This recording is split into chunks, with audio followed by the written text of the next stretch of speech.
What's going on? What's going Hey, on? what's up? What's up? Hey, this your boy Sean. It's your boy Troy. Hey, We back tapped we in. back tapped in.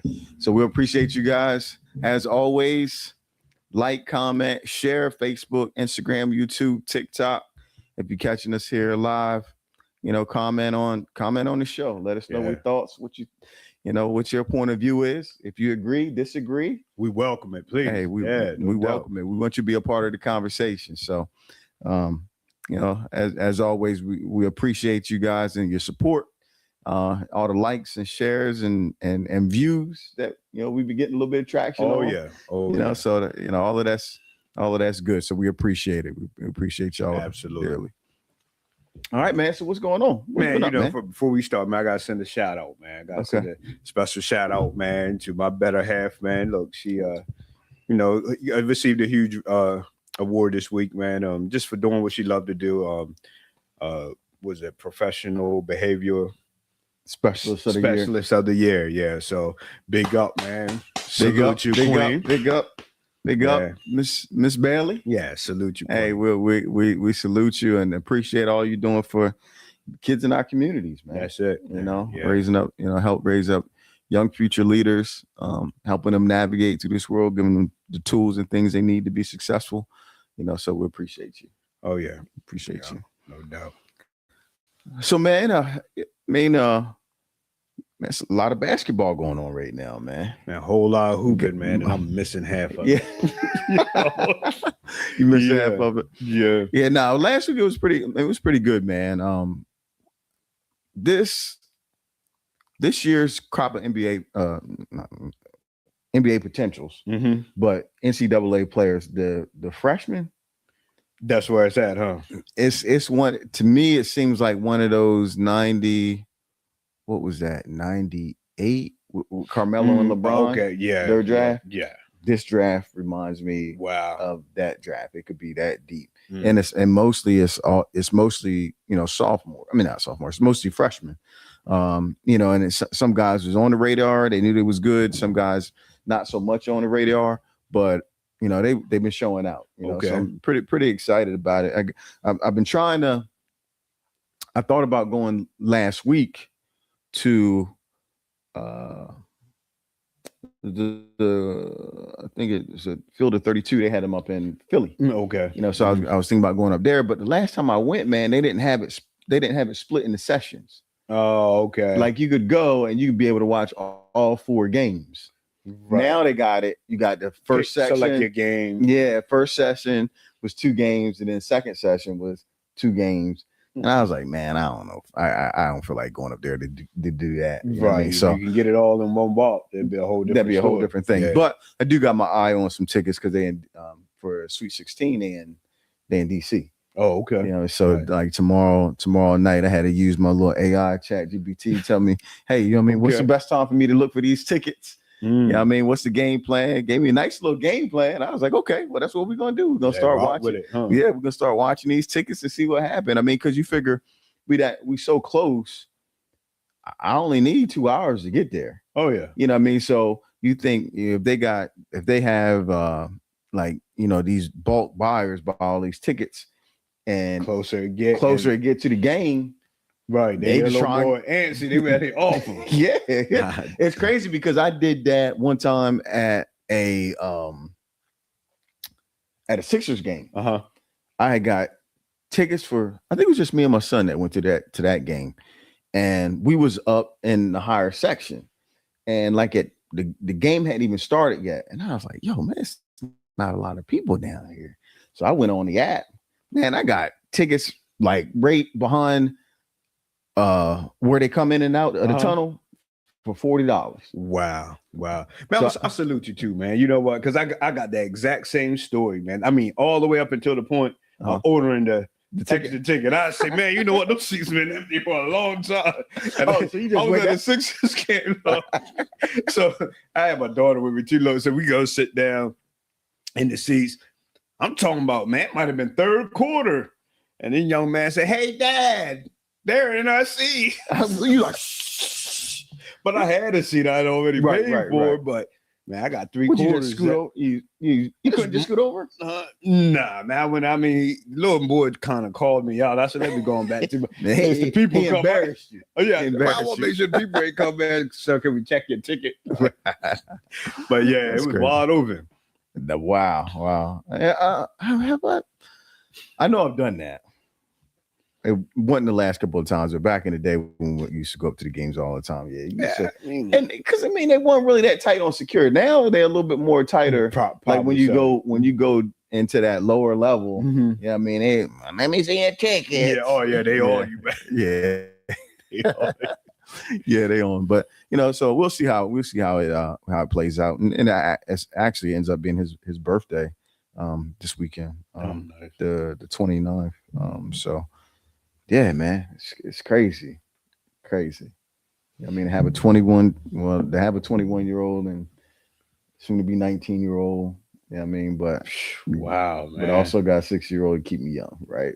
Man, 2 ends of the spectrum. Why? And then man? I got one in the middle. You know what I mean? You got one that's great going to high school. So yeah, it's fun times, man. I enjoy it. Can't imagine things. The years fly by, man. I mean, my baby girl be 21, man. A few more months. It's like, where did the time go?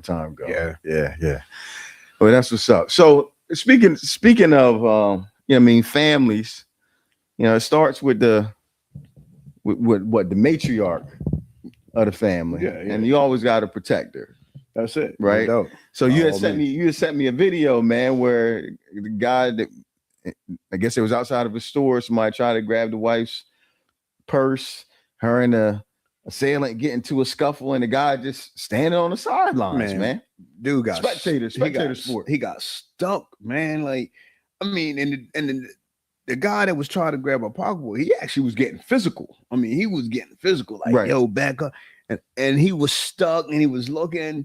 I said to myself, man, there's no way in the world, man. Like, yo, she shouldn't even get in a car with him to go home, man. It's no pass. No pass. Listen, if you're gonna get anybody that's with me, you gotta go through me first. Right. I don't, what I mean? Regardless of what that looked like. Right. Regardless of what that looked like, you gotta get to me first before you could touch anything I love. But okay, so I'm gonna play God's advocate on this. What if you grew up in an environment where you never had you was privileged to not have to worry about those type of things happening? So you never really had to think about it. Do you get a pass? Nah, you got to think about it then. You probably never did have to think about it, but it's real now. Right. And you got to do something, man. I don't care if you scratch, you bite. It might not even look if you've like never been in a fight before. Man, you don't watch the movie. You didn't. Come on, man. You make up some stuff. You better do something, man. Fake karate. You better try something. Like, come on, man. Throw something, man. Get in the car, run them over, do something, man. Like, bro, you cannot, man. You cannot not defend your woman, man.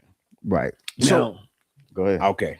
Now, I have seen situations. I'm not naming names, but when we was growing up, we had a couple, and the guy, he went hard. Like, that's what he did. He threw them things, but he linked up with a chick that I guess that what drew her to him. So she'll get in a basic altercation with someone like, yo, get him. And like she was singing them all that. like a dog. Big jokers, yeah. Like, okay. Now so I might have fall back on some of them. Like, right. Yeah, but if it's unwarranted and you just in harm's way. Yeah, I think, I mean, just as a husband, I saw another video which it was pretty accurate. When you out and I think it's more so, I think your background and what you had to grow up around really does play a part.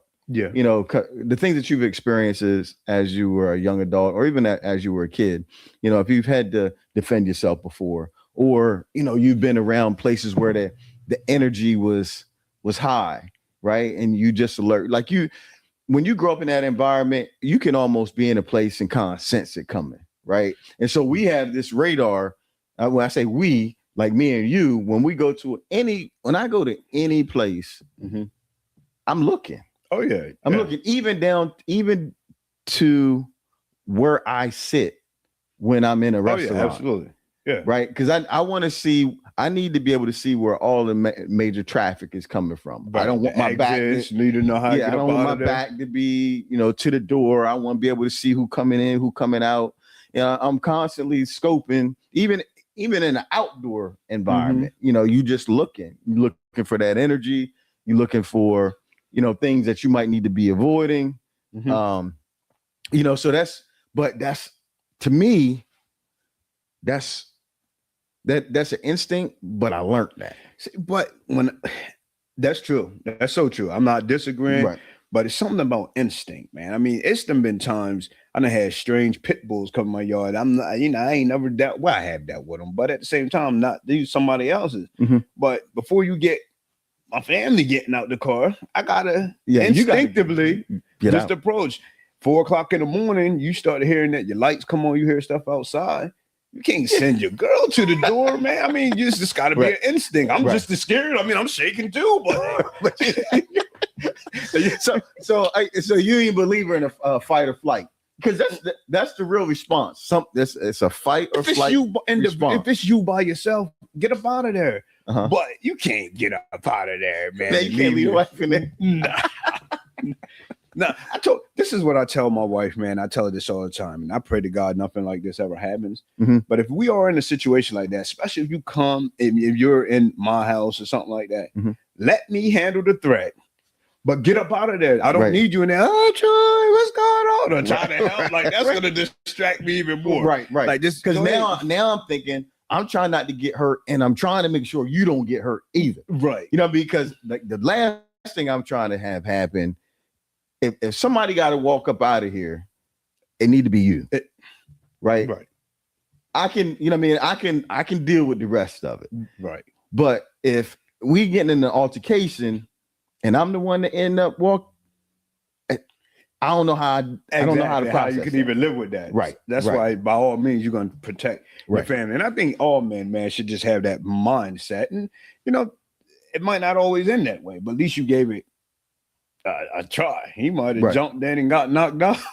Hey, that's the time where you can take it, because even if you get knocked out, I just can't say it. Even if you get knocked out, you was trying. You was trying. Yeah, you was trying. You know what I mean? Because I didn't see the best lack of them. Effort at all, though, man. If you don't give any effort, how's that conversation gonna go when they get home? Like, you know how that conversation gonna go. Man, you can't say nothing no more. Can't say nothing no more. You didn't say that when that man was on the. I mean, trying to take my pocketbook from me.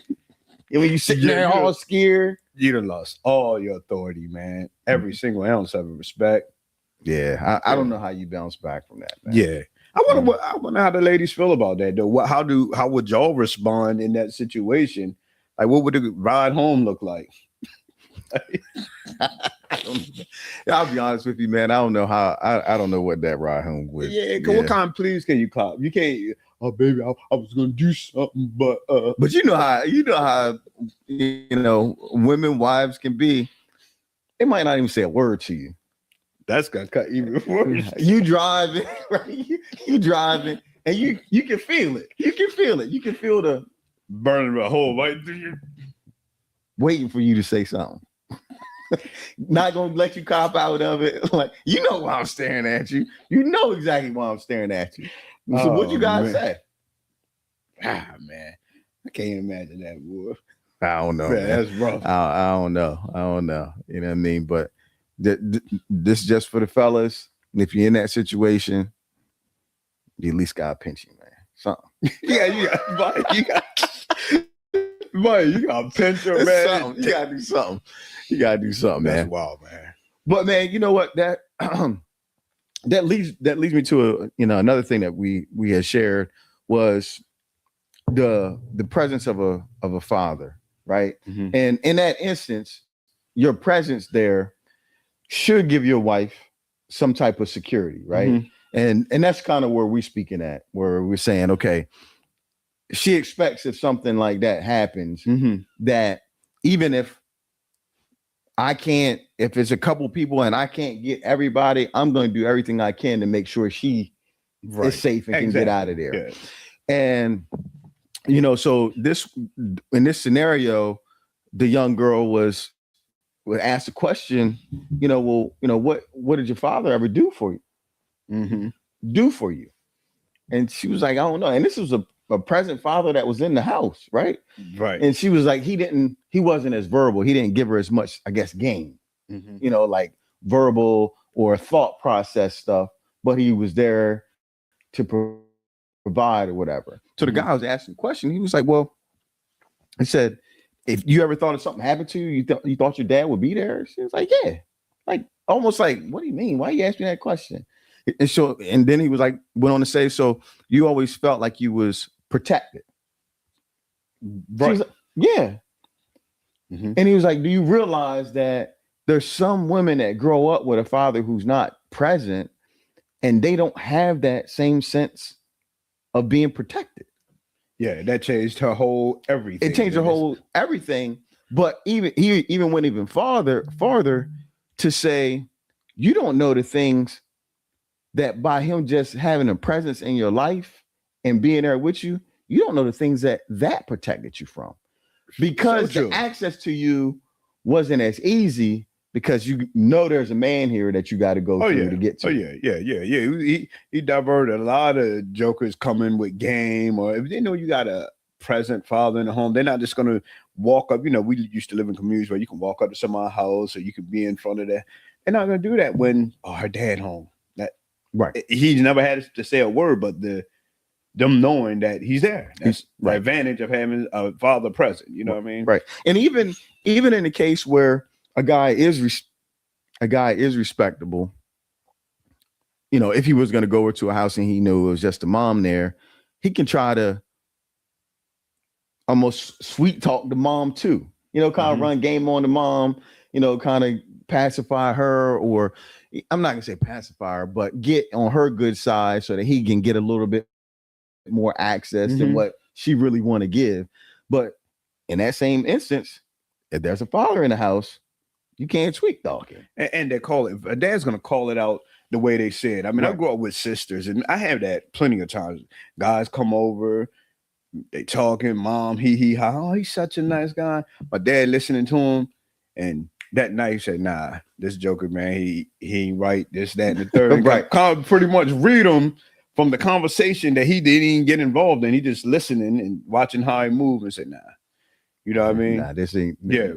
I mean, mom, dude, mom, she open arms, welcome everybody in. Right. Mom's going to let you hang yourself. Dad's going to see it before time. Yeah, they ain't even going. He ain't hitting on nothing. He ain't on nothing. He cutting it off. You know what I mean? Before the rope come out. No doubt. You know what I mean? Not even going to give you a chance.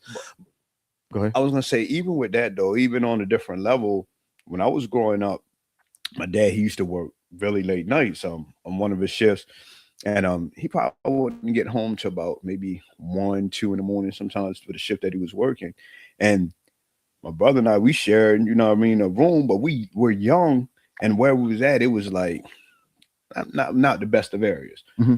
And I remember going to bed 9, 10 o'clock, doing school nights. Now I'm really young here, but I know I couldn't sleep and didn't feel 100% comfortable until I heard my dad key hit the door. And when his key hit that door, now I can go ahead and knock up. But I was on edge, I mean, the whole time, because he wasn't there. Who's gonna step up if somebody come in here? This coming from a male child. Right. So I know it has to mean something for, Yeah. And I mean, do you think that translates into confidence for her? Like, do you think that, having a father that is there, that is around, that is present, do you think that just automatically gives and obviously we can't say because we're not women, I mean, we are fathers though. Mm-hmm. Would you say that it gives them a little bit more confidence just moving around, knowing that they got a protector, knowing that they got a man in their life that only wants the best for them and to love and to support. Or you got that person that you can call just like on the drop of a dime. Yeah. Right. It's always, I think it's always a sense of security of knowing you have that, you know what I mean? Right. Some people got to search around. Like something come up, they got to search around, call somebody else, say, hey, can you ask your husband? Can you ask this guy? Mm-hmm. So knowing that you have your father that always pick up the phone and can help you figure some things out, yeah, I'm sure it's a huge sense of security in that. Yeah, and that is one subject that I really would, like to get a little bit more information, like from a woman's perspective, who's, one that has that, and then maybe one that hasn't, because I think, we can sit here and we can, hypothesize all we want to, right? You know what I mean? But I do know that from some of the people that I know, it's because I say confidence, but there's just I don't know if it's confidence or what I'm seeing is they feel more secure in themselves and who they are.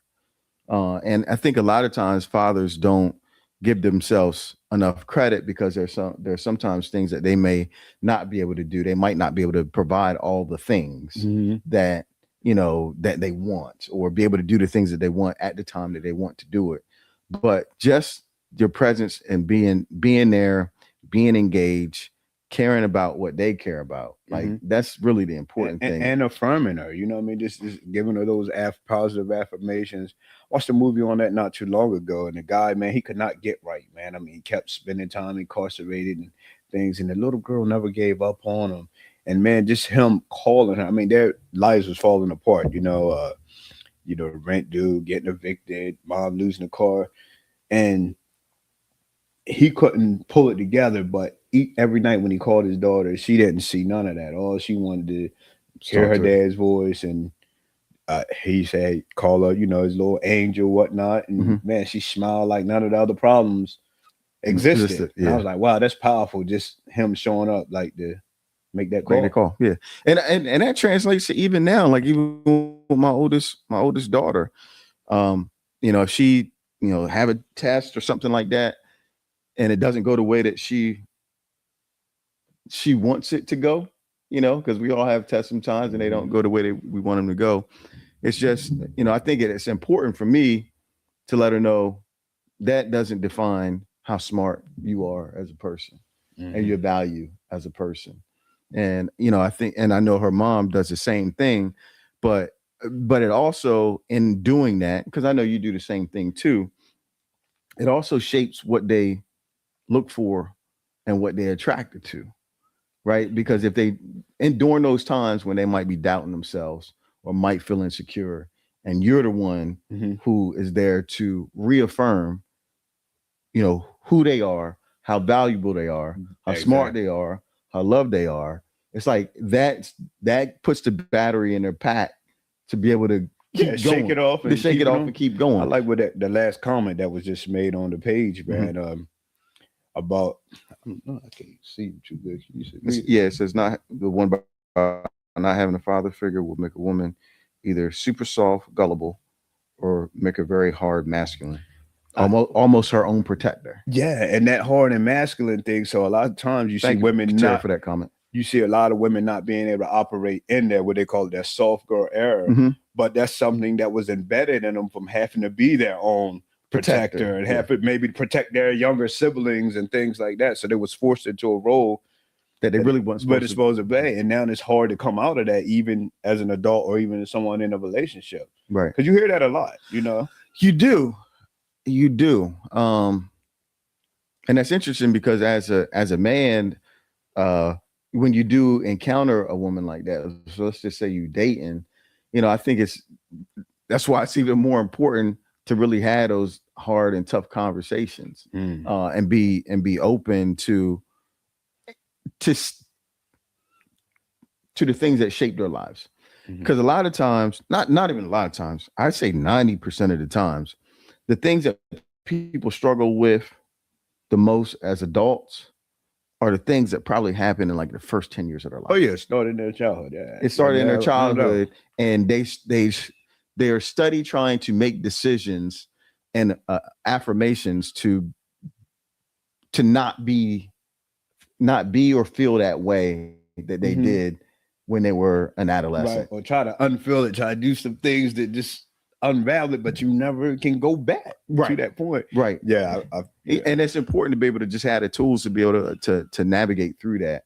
But I think as adults, we have to realize that, hey, there is some subsurface stuff that maybe we don't talk about that we should talk about. And it's crazy because you don't know what those things are. And like in this day and age, you can go to therapy or you can go to counseling, like marriage counseling and stuff like that. But one of the things that was most interesting to me was those card games that came out where they like date night cards, right? Where it's like hard questions, and you take these cards with you and you ask each other these questions, and obviously, your only job is to be open and honest, in your answer. But it allows for you to be able to find out things that you should probably know or should probably talk about. That when you're in the midst of being in love and with somebody, you trying to stay on that course, right? Not trying to do anything to upend it, but also you want to be if you trying to make a step to that next level, you want to know as much as you can, be as well informed about this person as possible, faults and things that they're great at. But how much would that affect how far you take the relationship? Because a lot of people aren't going to be honest, because some people say, I'm not going to judge you for your past. But then you got other people who say, oh, nah, you tell somebody, hey, I used to have an issue with this, that, and the third. Some people can say, okay, I keep my eyes out for it, but we can still move forward because you're not there. Yeah. But a lot of people will put you right back. Yeah. And I think, you have to know what relationship you're in, and the person that you're dealing with, and where you want to go and what you want, because you may know everything that you think you need to know in order to go to that next step. And then that next step, which, would be marriage, is where maybe they begin to open up a little bit more about some things, because now y'all married, y'all in it together. Unless Jenny used to be Jim, man, you stuck. And hopefully you know that before. Man, that'd be crazy to find out. Yeah. But once you tie the knot, though, hey, you in it. Right. You know what I mean? Right.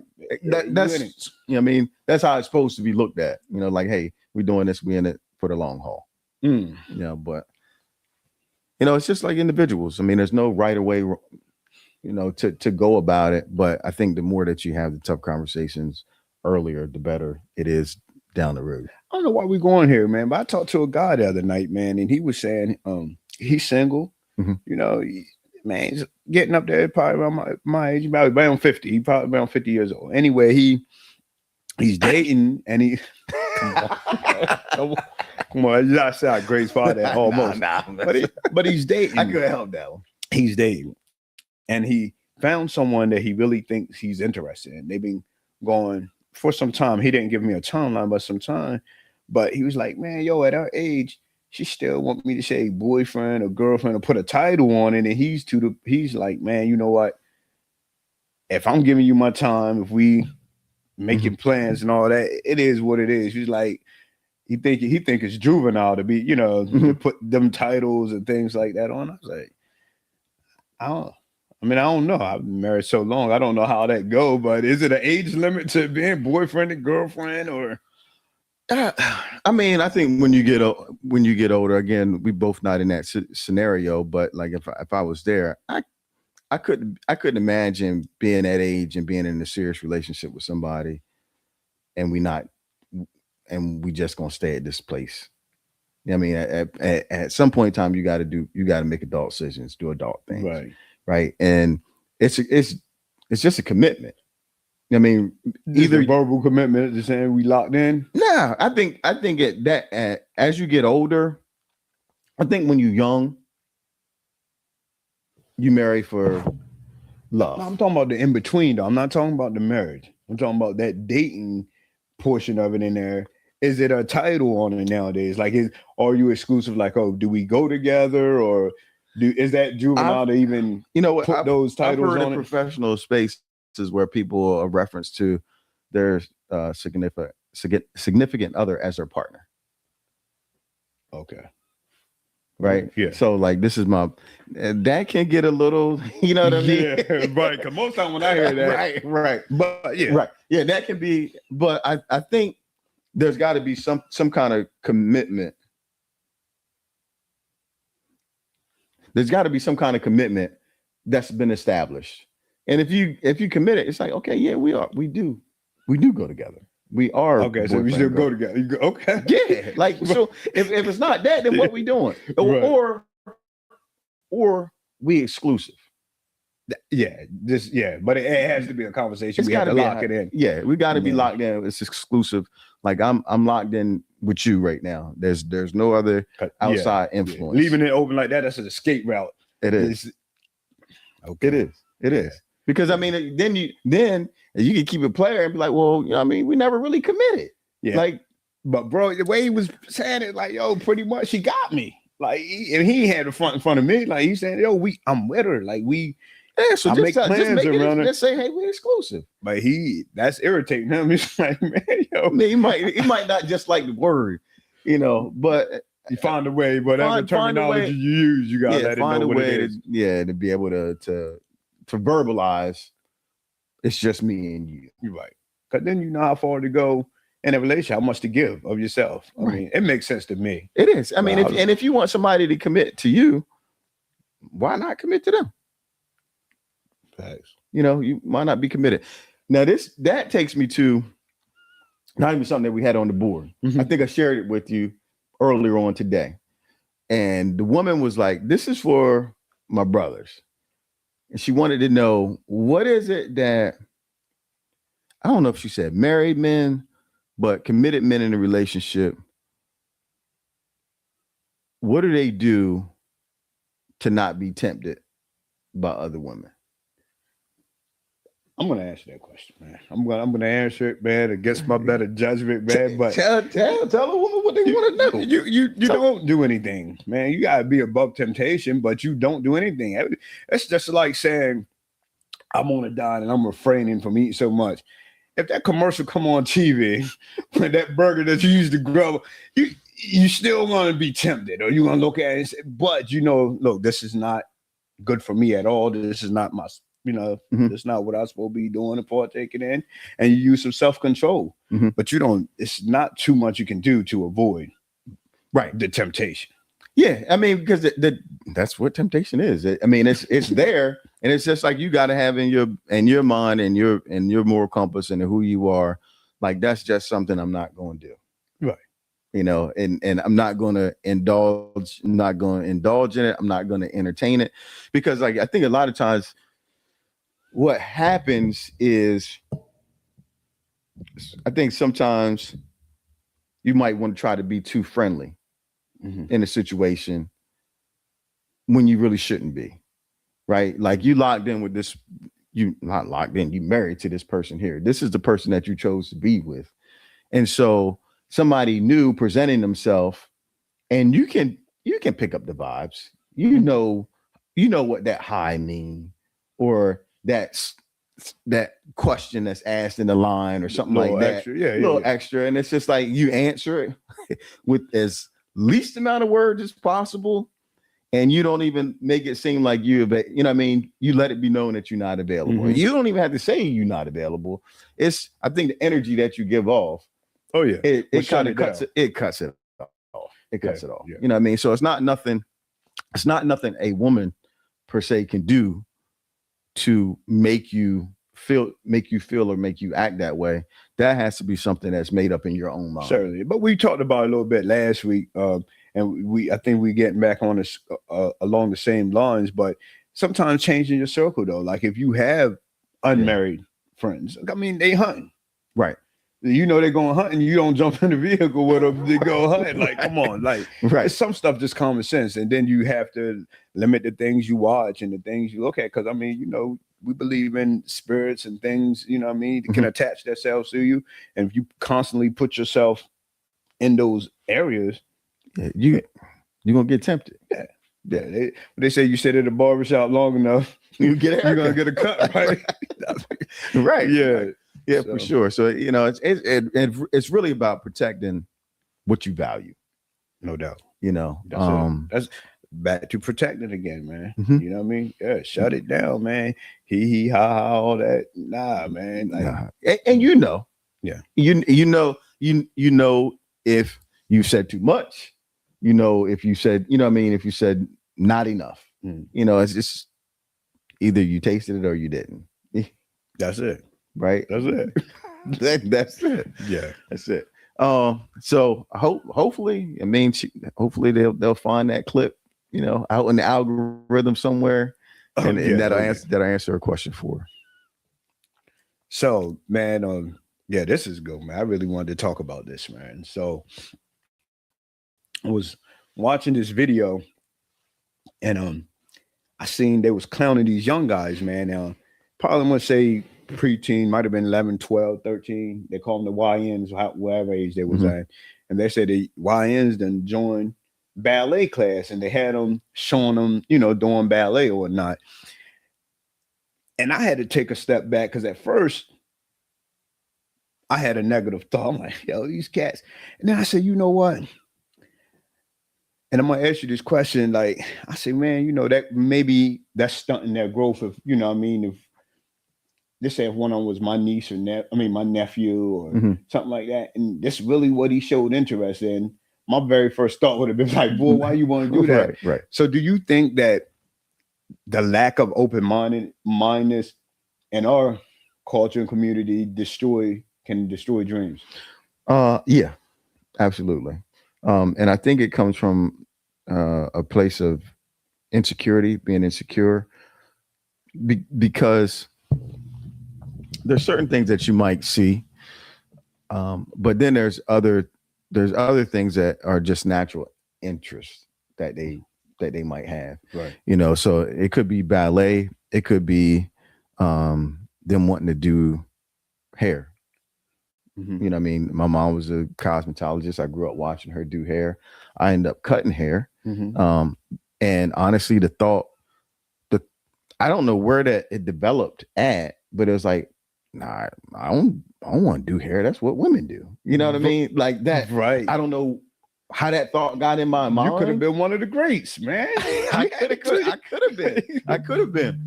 But, I think that sometimes gets in the way. And honestly, I think in most cases, there's probably the men around that are influencing that due to their lack of security, or even the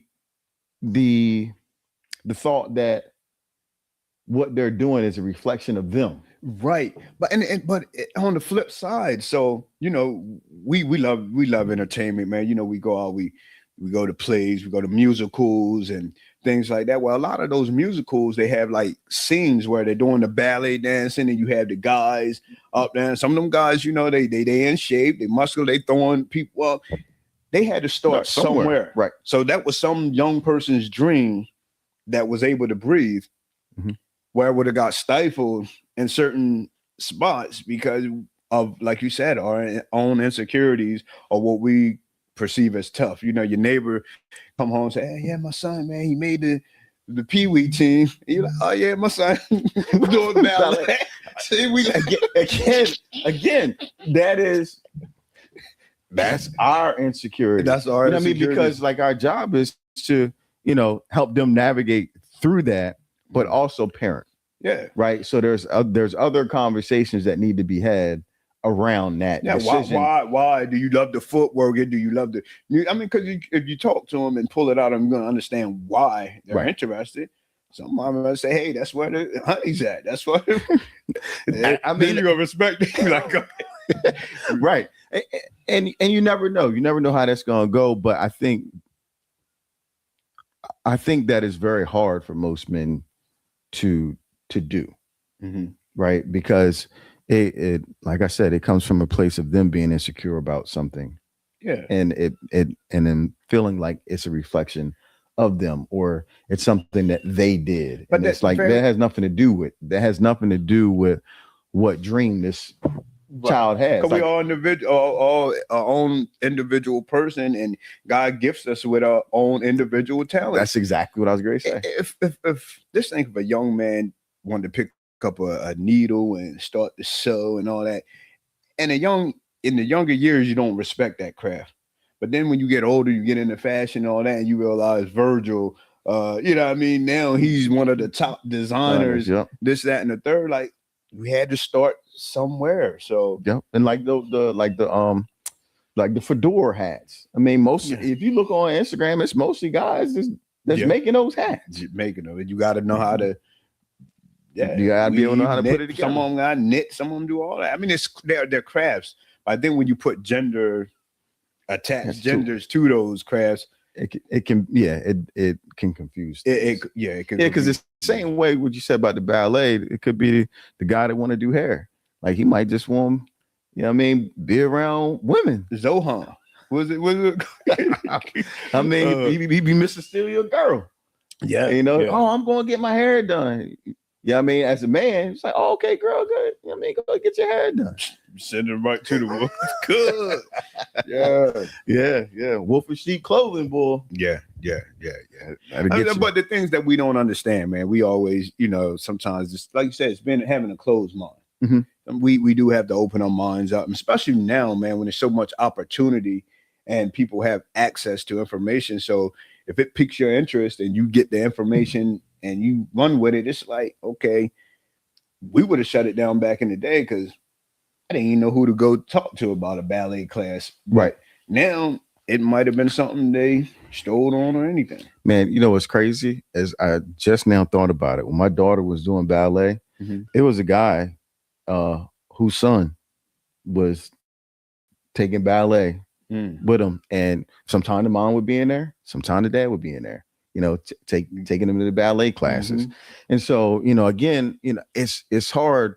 And I think for any man that's in that situation, I think that's the time where you really talk to some really strong people that's around you, you know, to be able to get guidance on how to have this conversation and how to navigate through that and how to be supportive. Only if it presents itself as a problem, because that same kid could be in the backyard dunking on jokers or always, you know, wrestling with it. If you're seeing those type of things and you know the kid, I don't think it's a big, no, you're right. It might not even be an issue. Right. You know what I mean? But I think if other things are attached to it, it will raise some concern. Right. And, you know, but hey, I mean, it might just be a interest, you know? Right.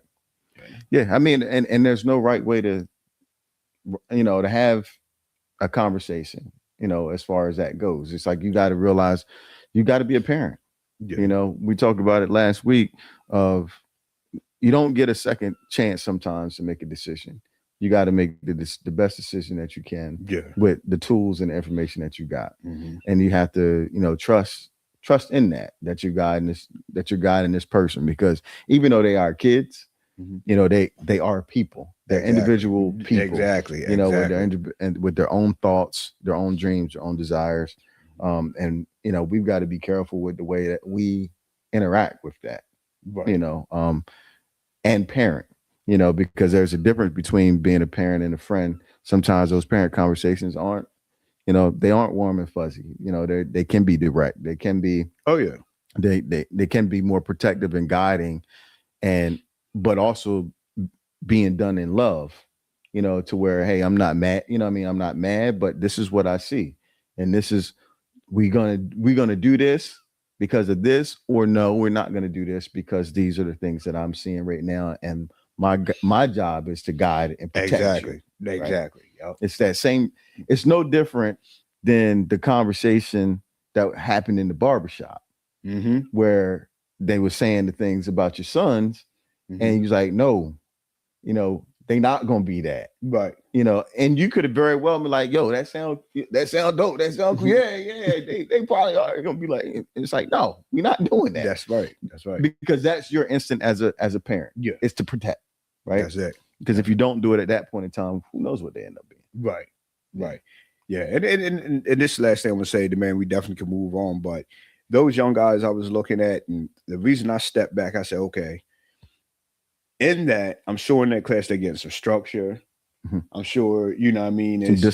Some discipline. And some things that if left to their own devices on the streets, depending on where they're from, especially if they're from like an inner city or something like that, that same lack of guidance or lack of structure, lack of discipline can, you know, derail their whole life. At least they're into something that they're getting some structure. You got some adults looking after you and you're learning something. Right. So sometimes we got to be able to look at the whole picture. Yeah, I agree. But there's, you know, I'll say that with a caveat of protection and parenting. Yeah. Right. No doubt. Right. So man, you know, we were talking about it before we came on live, you know, and you were saying how, you know, when you was, you know, active selling real estate, you know, obviously we 100% commission. And, you know, when you get that contract written, you know what that settlement date is. And you start spending that money. Yeah. Before that check, this is coming in. Yeah, this is coming in. But not knowing that between the time you write that contract to the time you get the settlement table, there's a lot of things that could happen that could cause that thing to get derailed. And you know, we've seen a lot of those things. So, you know, what I wanted to talk about was things not to do before you go to closing. Man, talk about it, please. Man. Listen, boy, I left me hurting a few times. You know what? I think one of the best pieces of information you guys gave me said, look, don't count your money, man, before you got it in this business. And you know what? From that time on, I stopped counting because, man, I had a few deals that didn't go through because the buyer, man, probably did some of these things you're about to talk about. Yeah. So like the biggest thing, and people don't mean to do it, is they're buying a house and for whatever reason, everybody that buys their first house wants to get new furniture. Oh yeah. And you know, you ride by these places, don't have to make a payment until 2026 until 2030. Come in here, you get approved, no payments till 2030. Oh yeah. As soon as they run that credit, you jammed up. But I think they do it because a lot of people work to build that crap. So I didn't mean to interrupt. I was just trying to think why they do it, because you should ask why before you started. I think because you work so hard to build your credit, I just got approved for a house. So now I can get approved for anything. Right. That's their mindset. So I'm about to start. Yep. But you're doing it too soon. And even though you're not making a payment, they still have to count that debt against your income. And that's what usually throws it out, is the debt to income ratio. Then also, you don't have to make a payment. You don't have any interest that you'll pay over the course of, let's say, that 3 years. But they still have to count what your payment would be if you had to make that payment.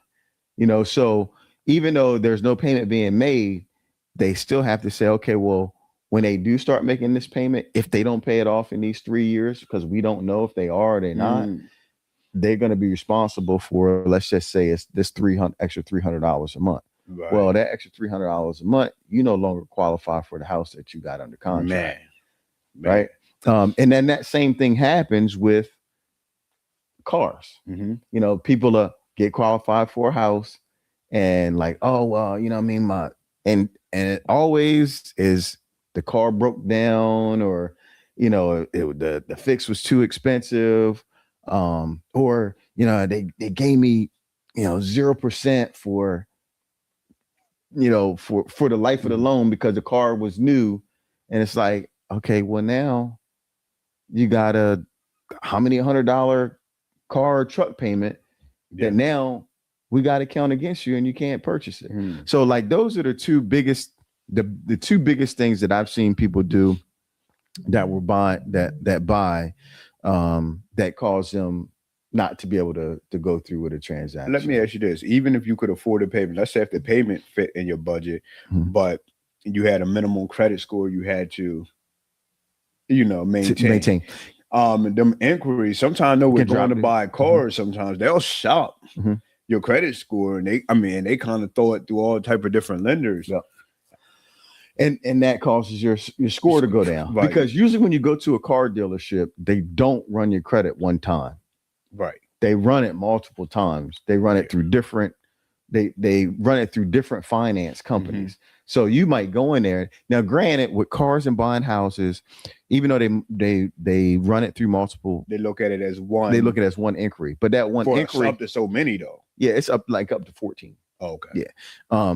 But if you're buying a house and then you get an inquiry for a car, that might affect your score more than what you think, because you've just had these inquiries for a house. And now you're doing this for a car. Right, so that's two different. So it's two different type of loans that you're looking at. And so that might really negatively impact you. So if you in a program where you have to have a 680 credit score and you're at a 690, and now you got this inquiry for a car and it drops you 20 points. Yeah. Now you can't. Yeah. You can't do it. A couple months out again where you gotta. Man, yep. That's good stuff, man. Real good stuff. While I was talking, there was one other thing. It was a good one too. Credit. Oh, jobs. People will get qualified, be on a job for 10 years, and most times, if you a W-2 employee, you have to be on your job for 2 years, right? And somehow, after they get qualified and they go into closing, they accept another job, doing something totally different. Yeah, so they're making more money. They're making more money at the new job, but it's not what they were doing before. Man! And now you got to get another 2 years doing that same job. Wow. So switching jobs after you got under contract and been qualified for a loan, that's another thing. Or losing your job. Oh, yeah. After you get qualified. Because the last thing, the day of closing, if you close at, I'm going to say 10 o'clock, 9 or 10 o'clock,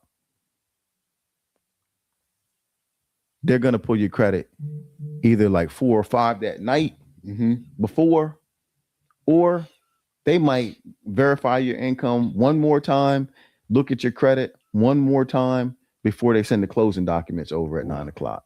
And if anything has changed, that's it. That's it. Man, you're done. And that's hard on the buyer and the realtor.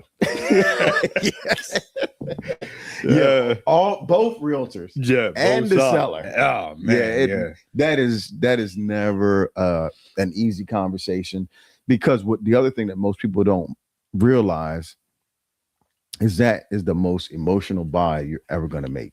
Oh yeah. Right. Because the process is so long. Like with a car, you go in there, you qualify, here's your payments. It's like, okay, you done that day. Yeah. Right. And unless you want them to clean the car up a little bit more, you taking it off the lot that night. But with a house, it's like you got approved, right? So you got approved. Then it's gonna take you a couple weeks to find the house. Then you get on the contract. Now it's 45 days, 30 to 45 days from that date before you can go to closing. And then you got inspections and things that's got to happen. And then you got to negotiate that stuff out. And so like you're jumping through all of these hoops. And then the lender is asking for all this paperwork, 2 or 3 information. times. Yeah. And 2 or 3 times. And so they're asking for all of this stuff. And so you're emotionally vested in it. Oh, yeah. At each step of the way, and you're getting pulled for multiple things. And at the end, it's just like you just want it to be done and over with. My job is to guide you through it so you don't feel those stressors, to let you know, hey, you're not the only one that has to do all of these things. Everybody else has to do that. And like that's the biggest part of, I really feel like is the key thing in what I do in a real estate transaction is to manage the expectation of the buyer and the seller, and also help them emotionally navigate through the process. No doubt. And there's nothing worse than getting that call a day before closing or the day of closing that we can't close because of XYZ. Wow. Having to deliver that message, man. Woo, I know that's a hard one too. Yeah. And it's usually that delivering that message is harder to the seller. Yeah, because they're ready to go. And it's nothing they did. Because you think about it, they could have been packed up, moved, or packed up stuff in the trailer. Yeah, and they didn't count that money. Like we talked about earlier, you know, spit that money. I'm gonna be there today at 10:30, and right, yeah. So let's not avoid all of let's those avoid things. all of that. Don't make any purchases. Don't apply for no credit card, no nothing. That's it. Right. Anything that requires your social security number, other than your homeowner's insurance, you don't fall do. Back. Yeah, fall back. Good information, man. Great information. Yeah. So as always, man, we like y'all tuning in, tapping in with us. Like, comment, share. We appreciate y'all comments and y'all chiming in on the conversation. And as always, go follow us on YouTube, Instagram, TikTok, Facebook, iHeartRadio, Apple, iPad, iTunes, and Spotify. Yeah. So again, we appreciate y'all. Again, like, comment, share, and we'll see you next week. As always, say tapped in. Peace.